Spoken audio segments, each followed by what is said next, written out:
Hi hello नमस्ते, कशा आहेत मैत्रिणींनो? मस्तच राहा. माझ्या नवीन रेसिपी चॅनलवर तुमचं स्वागत आहे. तर पाहू शकता मी अगदी झटपट तुम्हाला ही रेसिपी करून दाखवणार आहे. इथे मी कढई ठेवली गॅसवर आणि कढई आपली छान गरम झालेली आहे बघा. तर त्याच्यामध्ये मी साधारण एक पळी तेल टाकून घेतलेले आहे.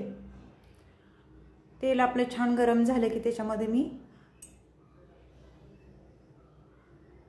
अर्धा चमचा जिरं टाकून घेणार आहे बघा. जिरं आपलं छान फुललं की त्याच्यात मग थोडासा लसूण टाकणार आहे. लसूण मी बारीक कट करून घेतलेला तो ह्याच्यात टाकून दिलाय. एक कांदा मी बारीक कट करून घेतला होता तो कांदा मी टाकलाय आता आणि तेलावर हा कांदा आपल्याला छान परतून घ्यायचा आहे.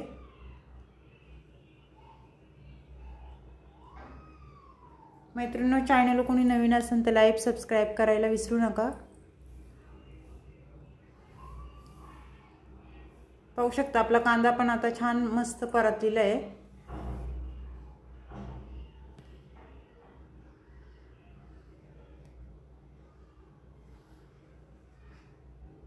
अगदी झटपट होती ही रेसिपी, टाइम बिलकुलच लागत नाही. नक्कीच ट्राय करा टिफिनसाठी. तर कांदा आपला परतून झालेला आहे. त्याच्यामध्ये मी एक टमाटर टाकते बारीक कट करून घेतलेला.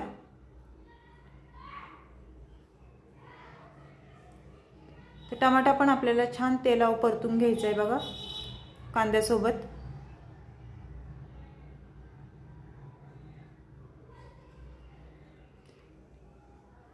कांदा टमाटा छान परतल्याच्या नंतर मी त्याच्यामध्ये मसाले टाकून घेणार आहे बघा.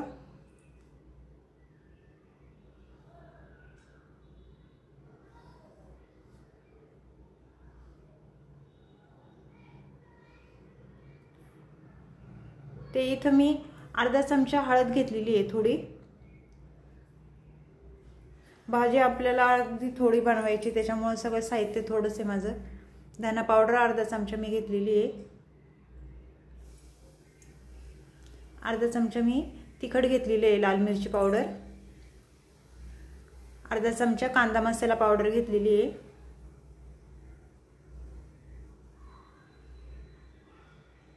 आणि थोडासा गरम मसाला घेतलाय बघा. ते हे मसाले आपल्याला तेलावर छान परतून घ्यायचेत.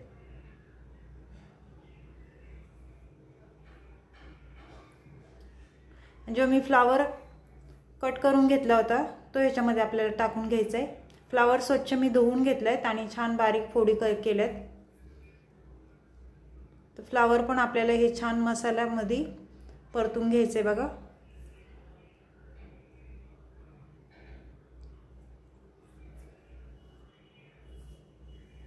फ्लावर आपला छान परतून झाला की त्याच्यानंतर आपल्याला चवीनुसार मीठ टाकून घ्यायचे. मैत्रिणींनो, माझी ही रेसिपी आवडली तर मला कमेंट करून नक्की सांगा. तुम्ही माझा हा व्हिडिओ कुठून पाहताय ते पण मला कमेंटमध्ये सांगा. त्याचबरोबर मी थोडी कोथिंबीर पण वरून टाकली बघा. आणि सर्व छान मिक्स करून घ्यायचे परत आपल्याला एकदा. आणि फ्लावर शिजायपुरतं मी पाणी टाकते. मला ही भाजी थोडीशी ओलसर करायची. नाही तर नाही फ्लावरमध्ये पाणी टाकलं तरी पण चालतं. वाफेवर फ्लावर छान शिजतो आपल्याला जर सुक्का बनवायचा असेल तर. पण मला ओला करायचा आहे जरा पातळ. पाणी टाकल्याच्या नंतर मी शेंगदाण्याचं कूट टाकून घेते बघा. इथे 3 चमचे शेंगदाण्याचं कूट टाकल्यामुळे भाजीला खूप छान टेस्ट येते. शेंगदाणे मी ही भाजून कूट करून ठेवलेला. घाईच्या कामात आपल्याला बरं पडतं असं कूट करून ठेवलं की.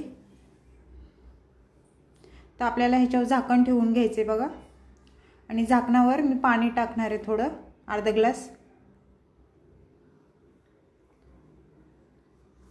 आणि बारीक गॅस करून वाफे फ्लावर शिजवून घेणार आहे. तर आपण चेक करायचं मध्ये मध्ये आपला फ्लावर झालाय का.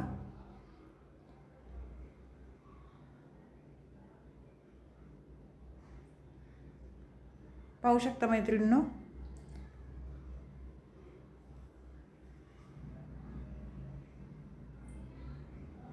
सर्व फ्लावर मी हलवून घेतलंय छान आणि शिजलाय का आपण चेक करूया. पाहू शकता आपला फ्लावर छान शिजला आहे